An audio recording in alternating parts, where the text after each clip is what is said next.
Hi, everyone. It's Alexander Fernandez with another edition of Video Games Real Talk. I have a great, amazing guest for our end of year show, Pippa Malmgren. How are you doing, Pippa? I am thrilled to see you. That's how I'm doing.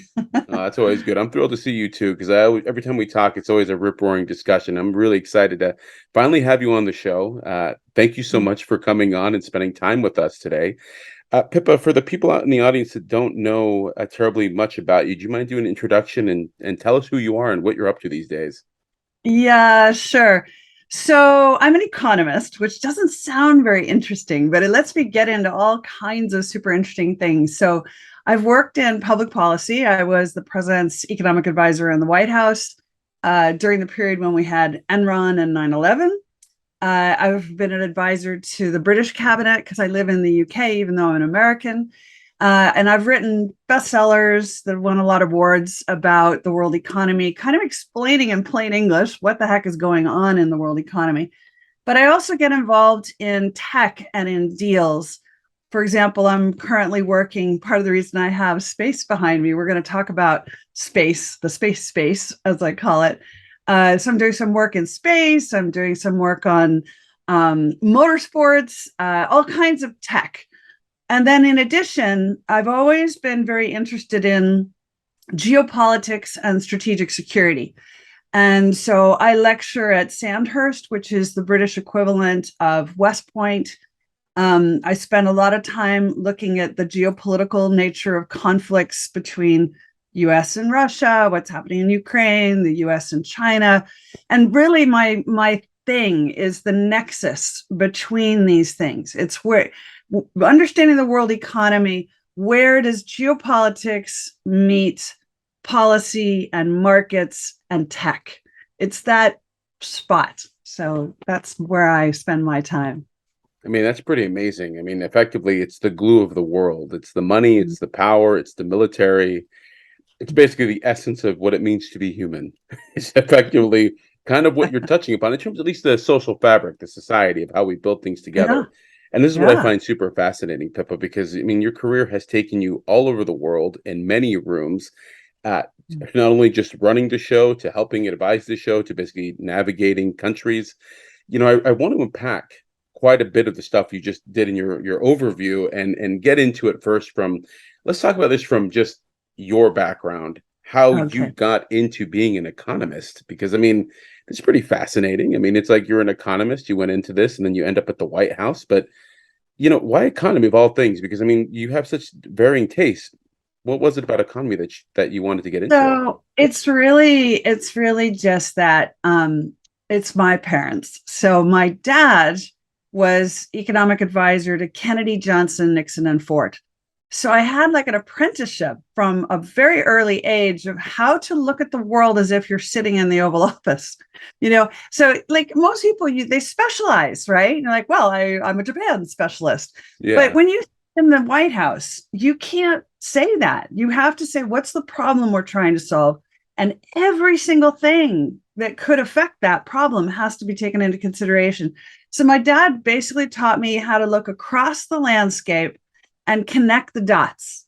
And so I spent my whole career almost like if it's a ship, I'm up in the crow's nest and everybody else is busy running things and they don't have time to look up and see what's going on. And my job is to see. And then when something looks like it's really important, go, hey, everybody, this looks really important. And then it was also, my career was hugely influenced by my mom, who was from LA and somehow learned to speak Middle English in high school. I mean, who Wow. learns Middle English, right? In the I mean, I 1950s. barely speak English, so I mean, let alone Yeah. Middle English.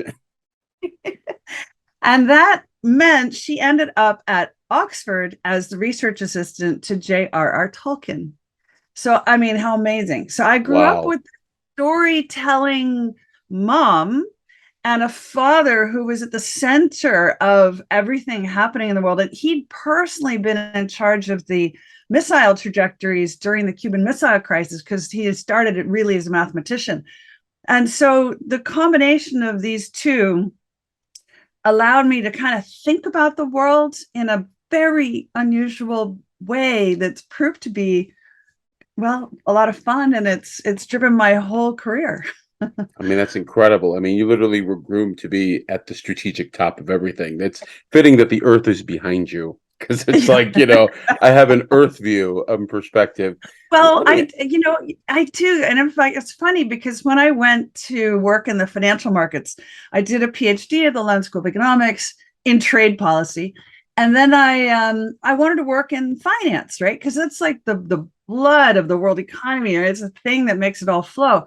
And I thought I'd left Washington and I would never work in politics. And once I got into financial markets, I ended up as the chief currency strategist for one of the world's biggest banks. And I thought I had a global view. And then I got a job in the White House as the president's advisor. And I was like, oh, that was like being in an eagle's nest on a high mountain. The White House is like having a satellite view, right? The sense wow. of perspective change was enormous. And now that I'm starting to do a bit of work in space, it's even dwarfed the view I had from the White House.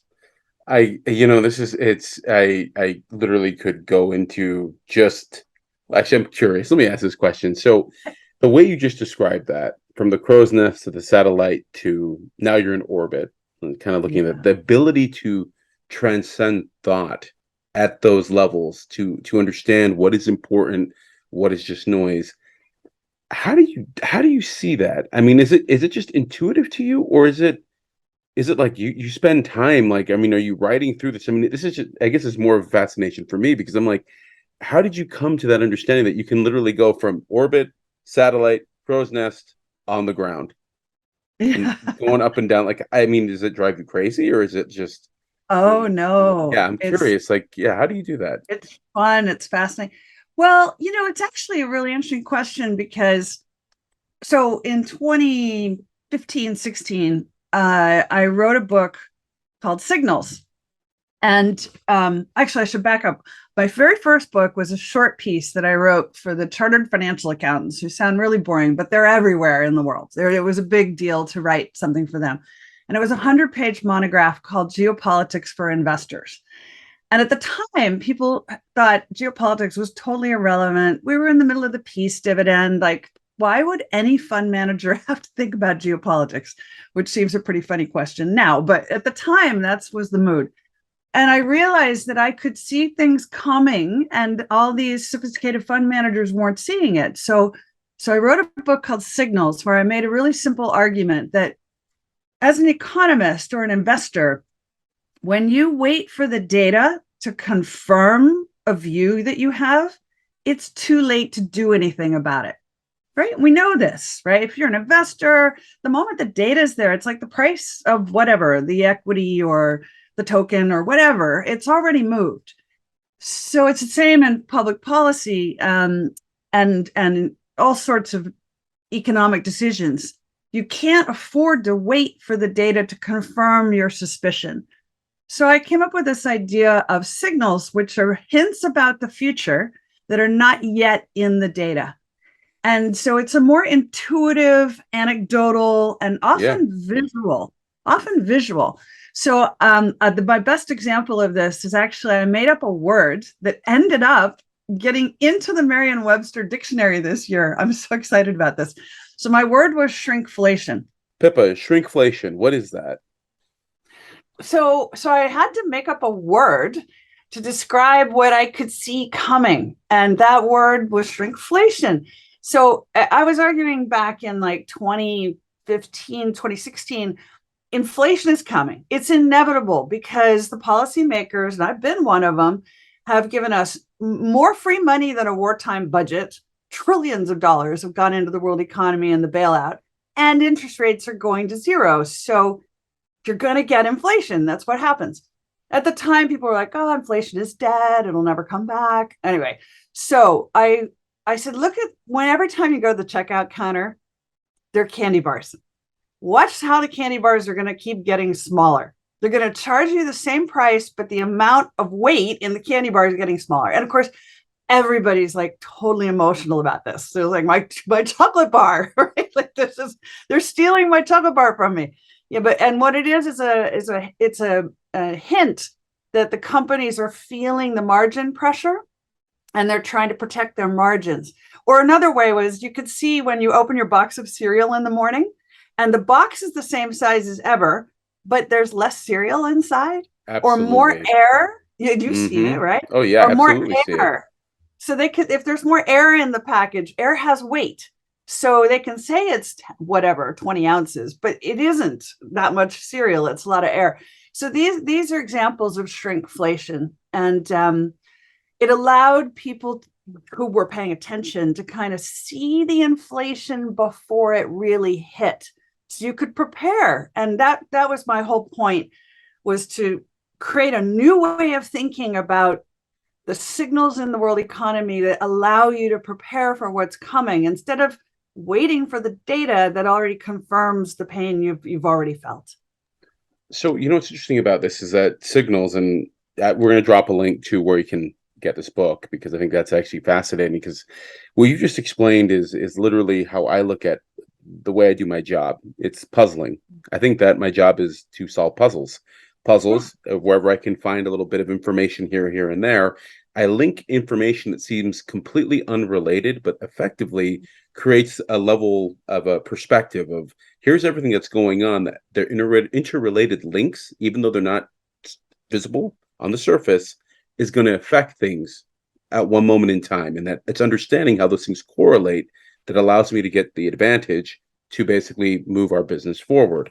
It's like a game. For me, it's just, what we teach in video games. There's a blinking thing in the corner. Pay attention to that blinking thing. What could that be? And then, 2 scenes later, it's like the piece of paper with the blinking thing on it. Oh, those things match, right? So I look at this, and for the audience out there that are gamers and people who've been playing, for us in our craft, it's all about putting in hints, little signals, things that people can relate to, that ultimately allow them to understand what is going on and understand the context and what's about to take place. I find it fascinating that you actually do it in real life. Because this is us doing it as entertainment game makers. You're literally doing it to hopefully avert World War III, or effectively know where to put the money in case that does start to happen, which I always find fascinating. That economy is the original video game. That's how I describe it. Economics is a game. So let me ask you something.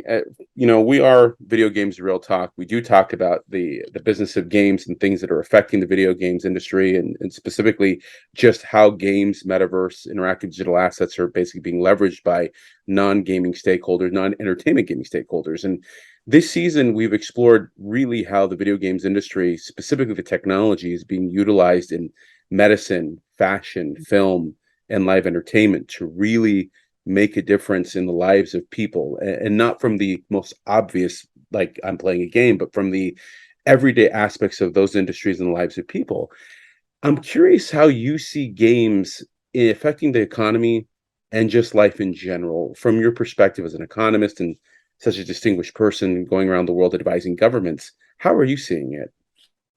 So, well, first of all, let me back up and say that what you've just described and what we both do is, it's basically pattern recognition. It's systems level thinking. And not everybody does this. Some people do, but most people are in their silo or in their space, and they kind of take for granted the rules of that game. Yeah. And then I'm able to step back, and you are too, to say, we can change the rules of the game. Right? The rules have been made up. So we can, and by the way, rules get made up in government all the time. We call it laws, right? We make up, these are the new rules, and then we modify them or not. But they're the same as, boundary positions in games, really. Absolutely. I wish, by the way, my dream is to combine your technical expertise in the game space with my ability to spot signals that are early stage. And if we could create a visual environment where we could actually show the public and policymakers the little twinkling thing out in the distance and go, you know what, let's zero in on this thing, because this is coming. So for example, for the last few years, I really emphasized, again, from my book Signals, I said, look, once you get inflation, then you're going to get a resurgence of geopolitics, for sure. It's there's no way around this. And if there's one thing that destabilizes emerging markets, it's always inflation. So the Arab Spring was a function of that. I think what's happening now in China, the social unrest, et cetera, it's a function of inflation. They had their worst episode of that exactly when Tiananmen Square happened. So it would be really valuable. So when you ask me this question, how do I see this? I see a convergence, and I see a world where people who have been reading reports simply can't read fast enough to keep up with the pace of change in the world. And we have to create a way that they can get comprehension faster. And I think that's going to happen through games and your ability to deliver that kind of information. Let me give you a very specific example of this. There was a marvelous polymath called Buckminster Fuller. I'm sure lots of people on the show have heard of Bucky Fuller. He invented the geodesic dome, but he just had a mind that was extraordinary. And he realized and wrote a book in like 85 about something he called the knowledge doubling curve. And he said in the year 1900, to make a competent decision, you needed to have a certain amount of information. And that information was doubling at a rate of every 100 years in the year 1900. So you had time to read and to comprehend, to talk to people, get conversation. By 1945, it's doubling every 25 years. By 1985, his estimate was that it was doubling annually, which we know was true, especially with the advent of the internet. And then he estimated, and IBM has now confirmed, that it's doubling every 12 hours. Now, That's in insane. that, it's insane. And it explains why everybody feels totally overwhelmed. They spend their whole day going, I didn't know that. I didn't know that. I didn't, because they can't keep up. And so why does it matter? It matters because when you read, it's a linear process, right? You read letter by letter, word by word, line by line, page by page. And it takes time. In your world, metaverse, digital games, it's not linear. It's a 360 immersive environment. And I believe that you can convey vastly more information to a human brain using all of that than you can with words now.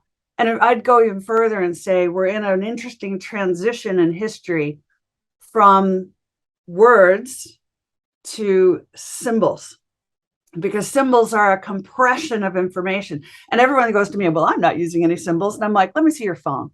Let me see how many emoticons are you using? And they're like 100%. Okay, you try and write out what emoticon means and you start to understand. Or if you play in the stock market, really, you don't know what the logo is for Apple, Nike, like everyone is trading by the logos, because the logo is the symbol that compresses everything you need to know into a little image. And but I'll just say one last thing on this, because I think it's so interesting. There was a brilliant brain surgeon writing in the 1970s, and he wrote a book called the Alphabet and the Goddess, or the Goddess and the Alphabet. It's one of them. And he said in history, we sometimes do this where we move from word literacy to symbols and icons, or the other way. And he says, every time in history we've made the transition, we go to war, because the mental shift is so massive. And the shift from left brain to right brain and the need for wholeness and comprehension is so different, whether you're a reader or you're like a game spacer. And I think that we're in the middle of this really dramatic change.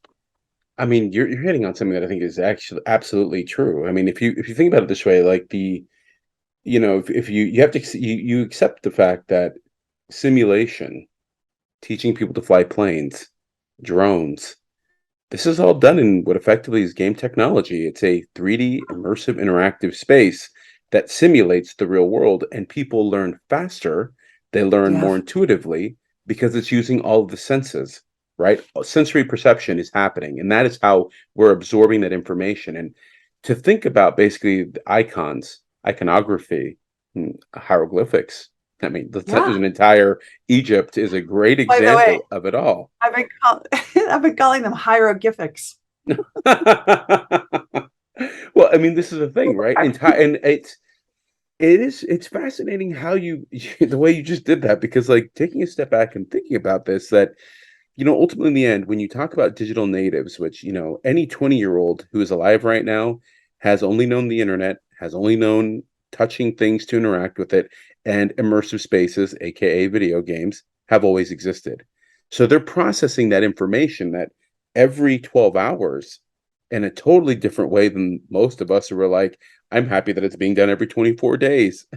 And I guess that is something that, as I take a step back and I think about this as a person who interacts and runs a business and organizes our own teams, you really do see the difference of how people interact and absorb information. And that rub that's almost generational is really real. And I see that with some of the organizations that I deal with, where the age is more closer to, say, 60, 62 versus the 20-year-olds, right? In terms of how they're absorbing that rapidly. Now, you touched on something that I think is actually extremely important too, that this nature of inflation, and the way inflation has basically come in through a shrinkflation, and how that turns into geopolitical instability, which ultimately turns into people needing a pressure valve release, which unfortunately usually turns into some form of conflict. I'm curious, how do you see what's going on with Russia and the Ukraine? I mean, I've read it, I've seen what you've thought, but I'm curious if you could share your views with our audience. Where do you see that going, and how does that tie together? Yeah. So super tough subject, but it's important to have a realistic understanding of where we are. And I fear that we're in a world where people have a kind of incorrect, false comprehension of what's happening. So the typical way that we think about it is there's a war in Ukraine, and it's Russia and Ukraine, and then the external parties are doing their best to try to help work it out. I think what we're really seeing is that we've been at war in space amongst the superpowers for at least the last 5 years.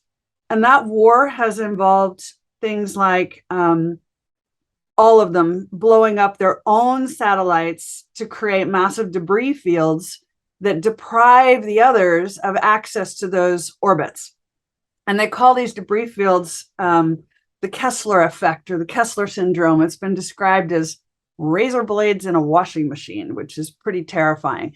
And the Federal Communications Commission has just ruled that, in the past, if you put something in space, you had like 25 years to clean it up. Now you've got 5, because there's just so much, it's becoming impossible to navigate.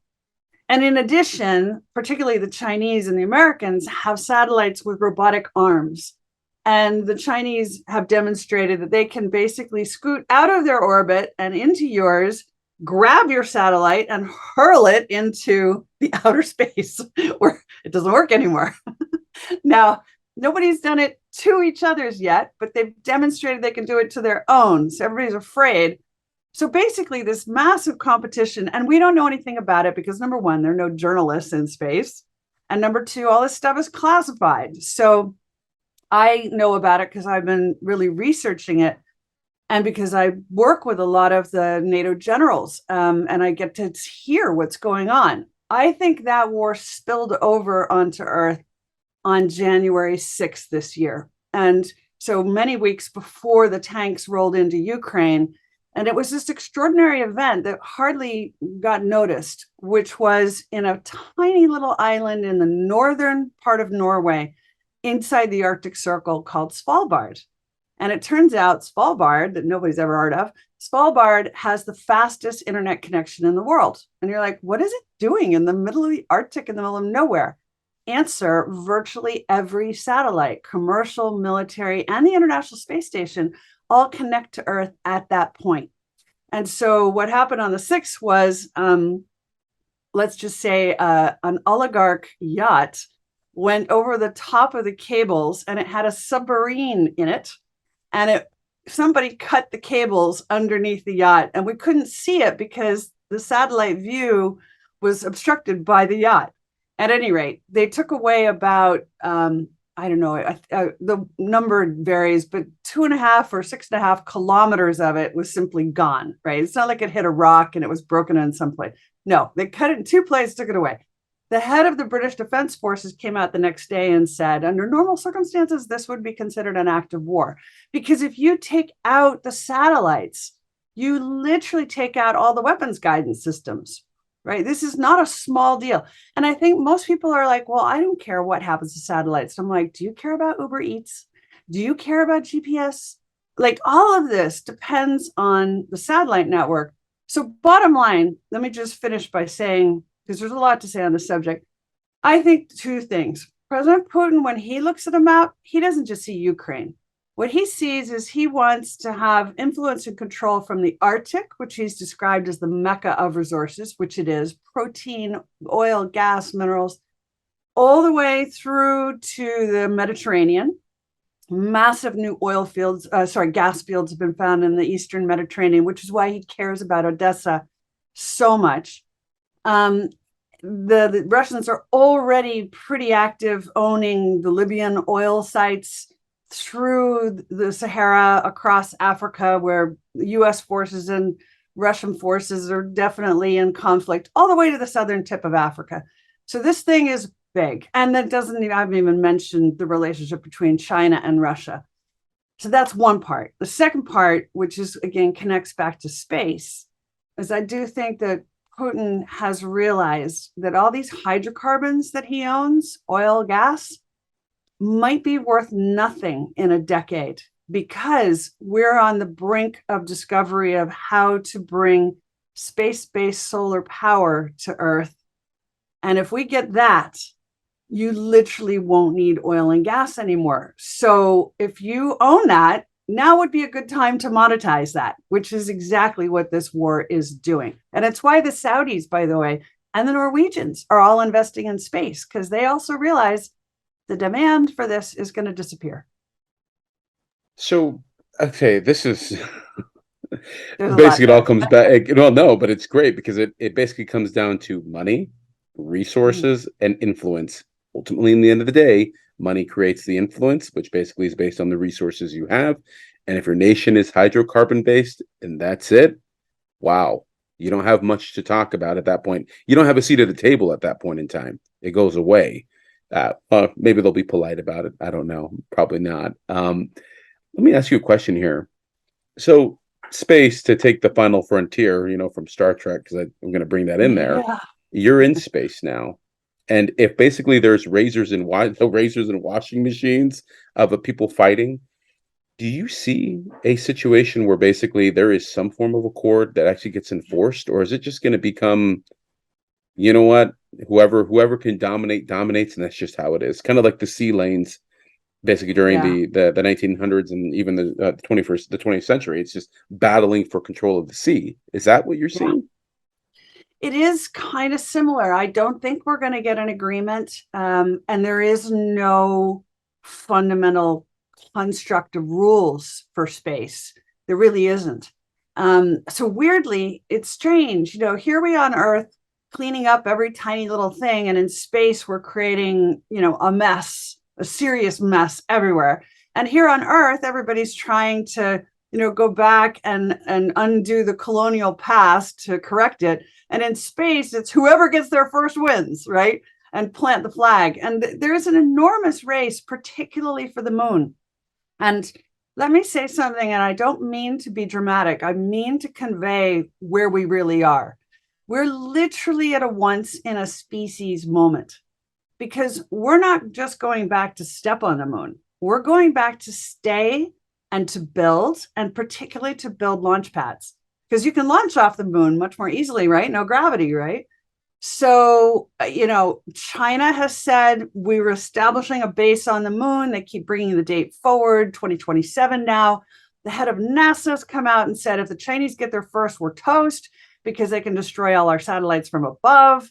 Like, it's a proper race to get there as fast as possible.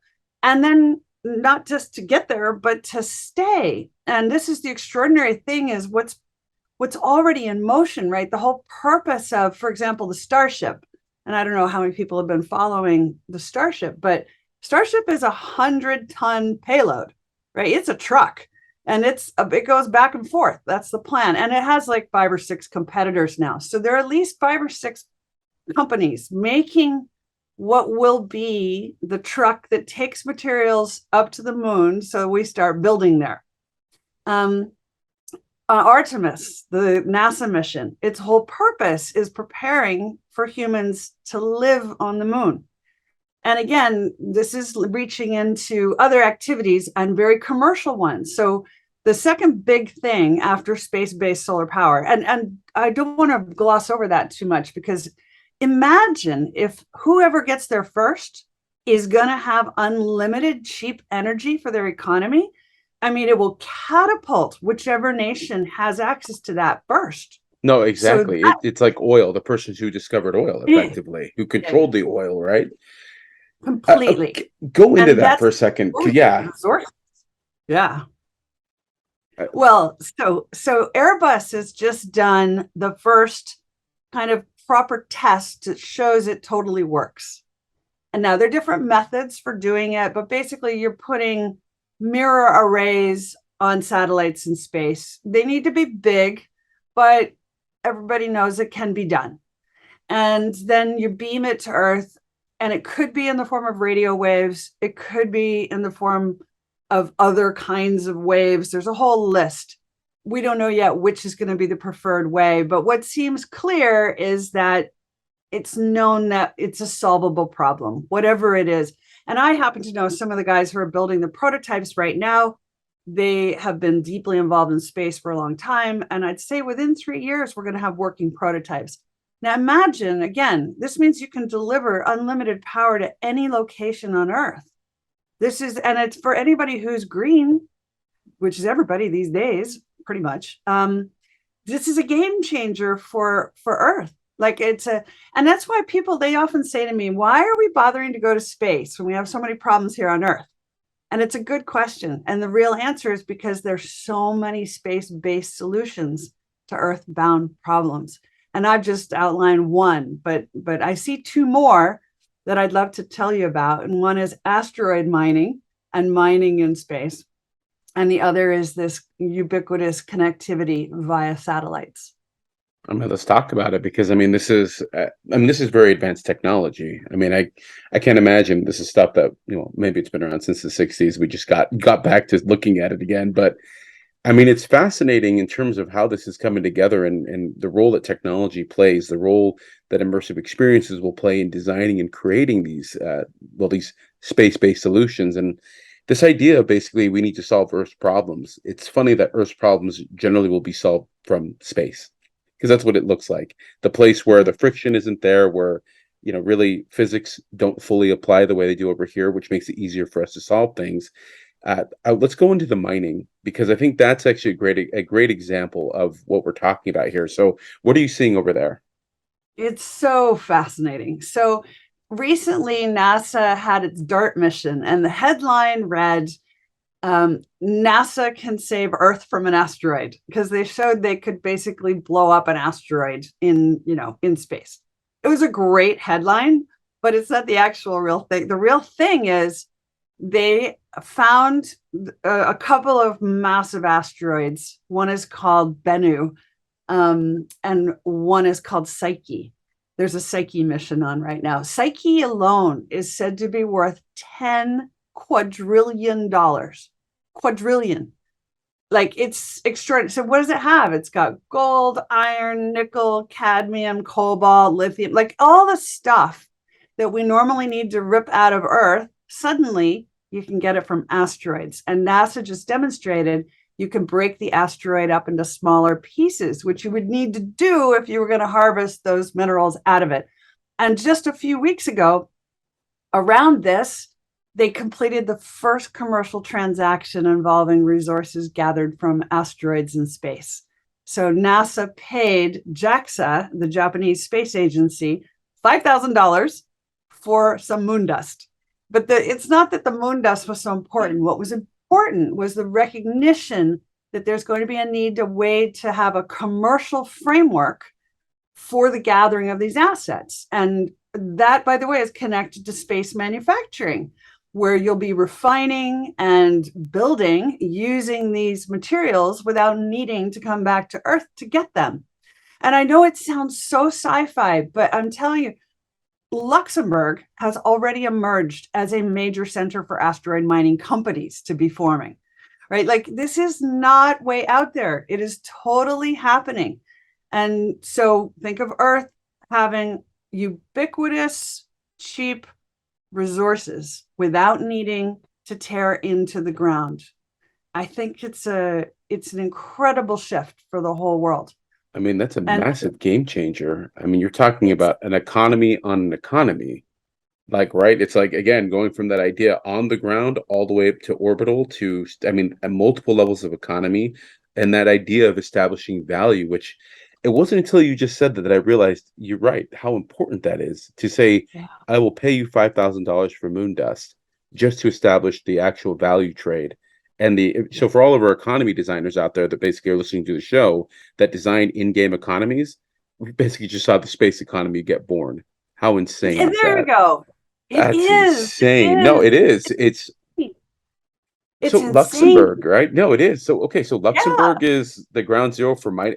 Is it just because the laws are good, or what's going on over there? They're just like, let's make money.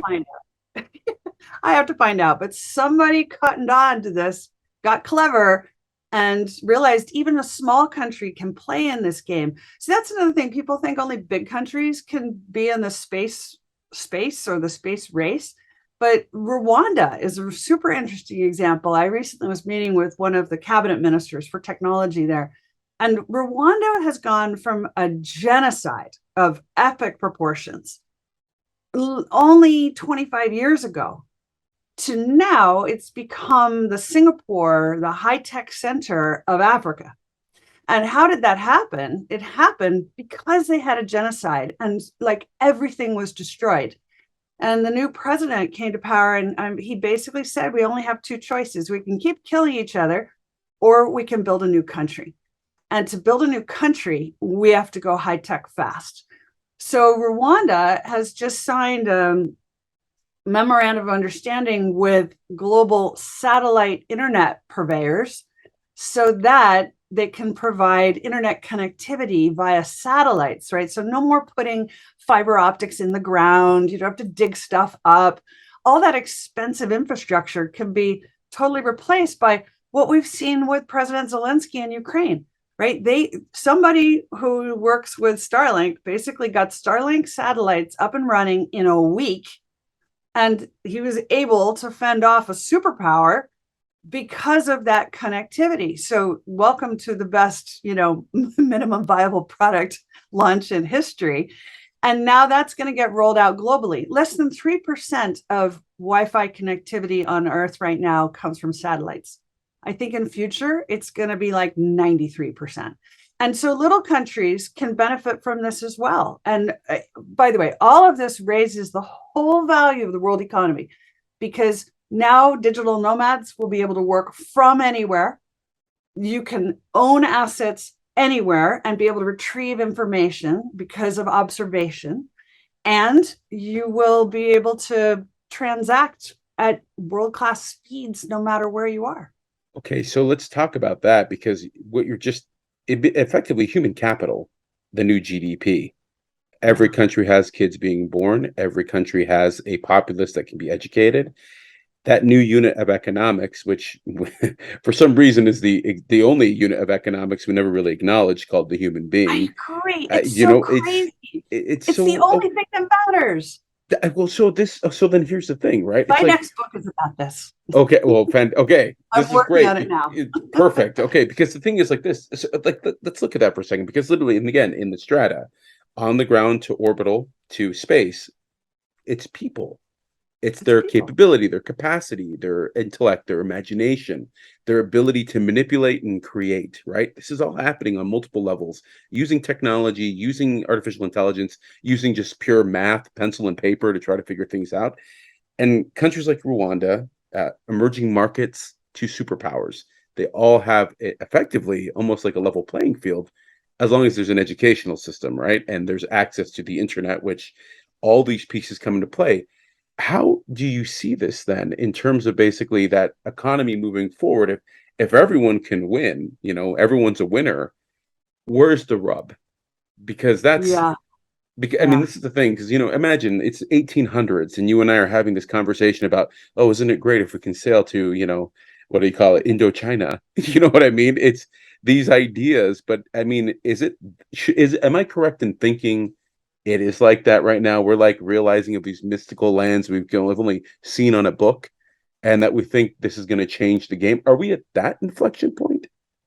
Yes. I really think that we are. Wow.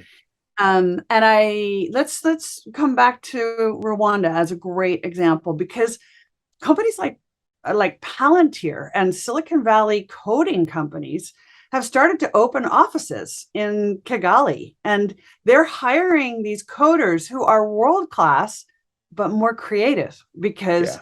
they've come from a totally different angle. And one of the things that's super interesting about the world economy and the startup world is that people always want to raise a ton of money, and they measure success by how much money did you raise. But actually, creativity comes from having not enough money. And Jeff Bezos always says that Amazon is best performing divisions are the ones with the least capital because they're forced to use imagination.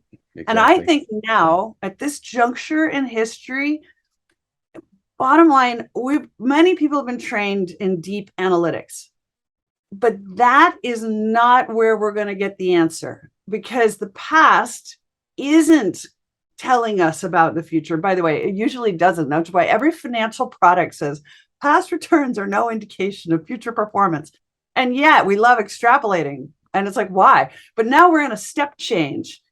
And the speed of change, as I said before, is at a record pace. So imagination becomes vastly more important as a skill, imaginal skills. And Hmm. the audience here who've been living and breathing in the gaming space have tremendous imaginal skills. And the corporate world is pretty weak on imaginal skills, because the first thing is everyone starts laughing. They're like, oh, yeah, ha, ha, ha, imagination.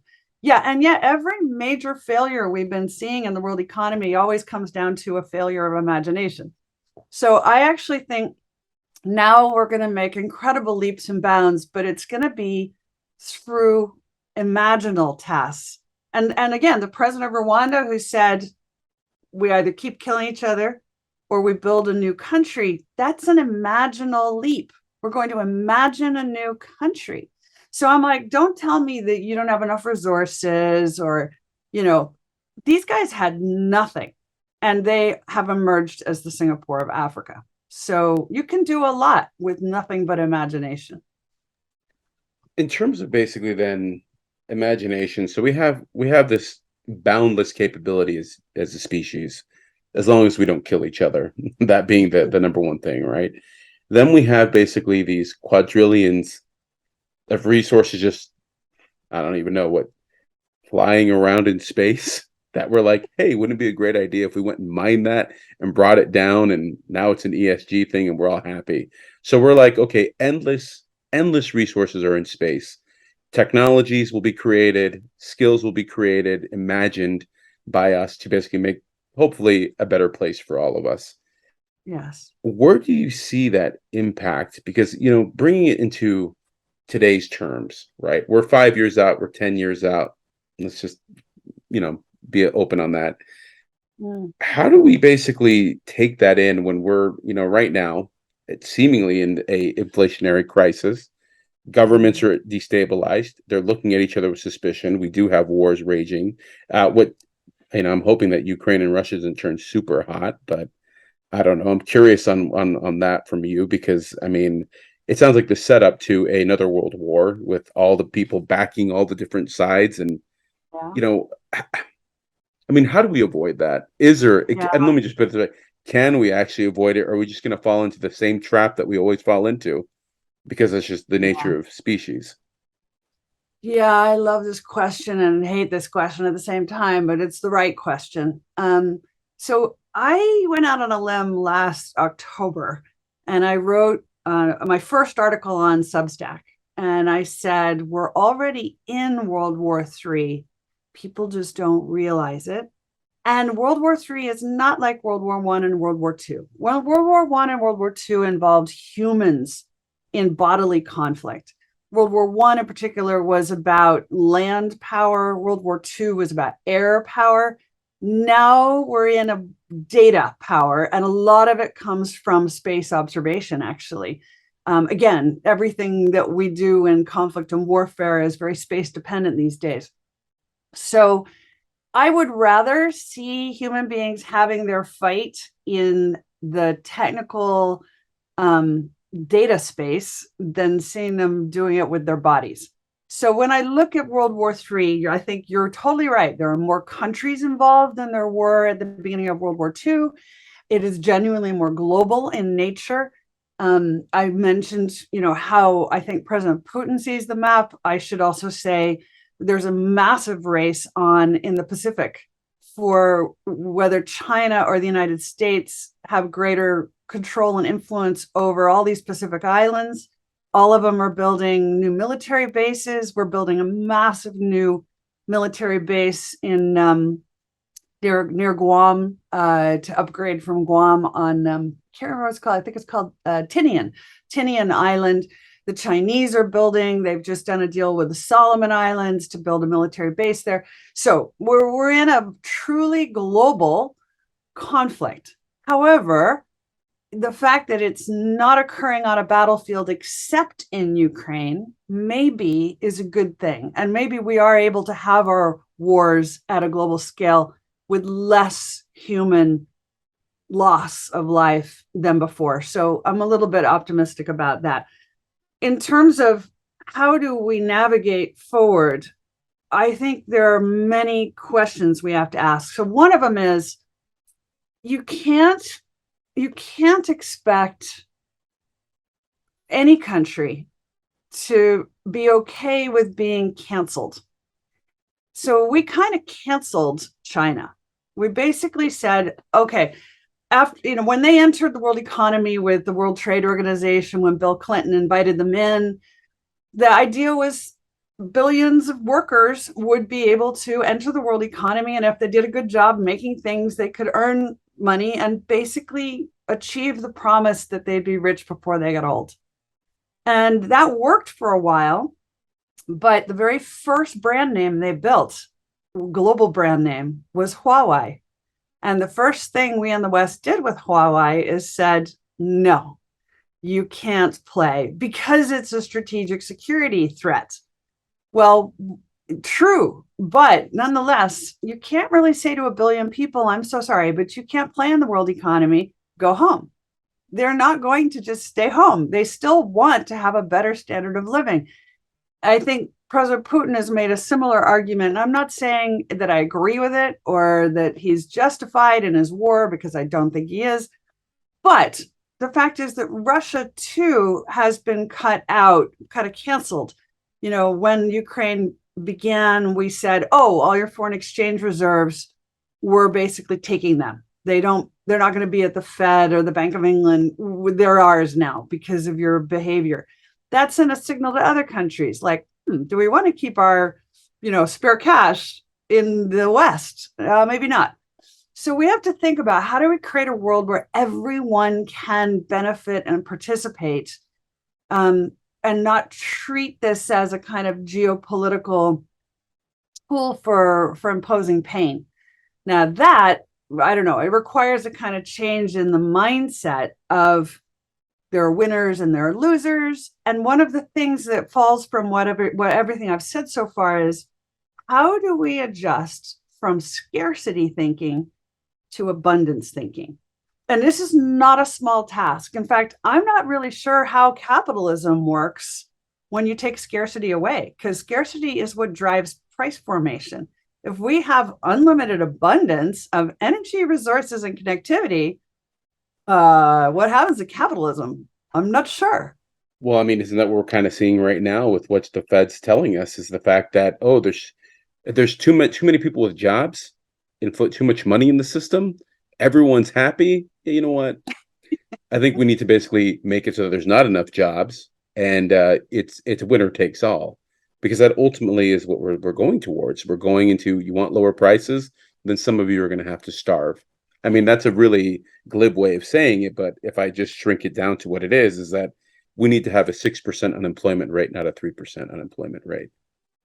Well, and I think it goes deeper than this into human psychology, which is this, super sensitive area, but this idea of winner loser, winner takes all, loser loses everything mentality, which we associate with capitalism. But I'm not convinced that capitalism has to work like that. Not at all. But Agreed. the version of it that we have and the people running it kind of think this way. Now, I've personally literally been on trading floors of the biggest banks in the world. I've worked with the biggest corporations, and I've worked in government at the highest levels. And, what they say about psychopaths are like 15% of these folks. In my experience, there's truth in this.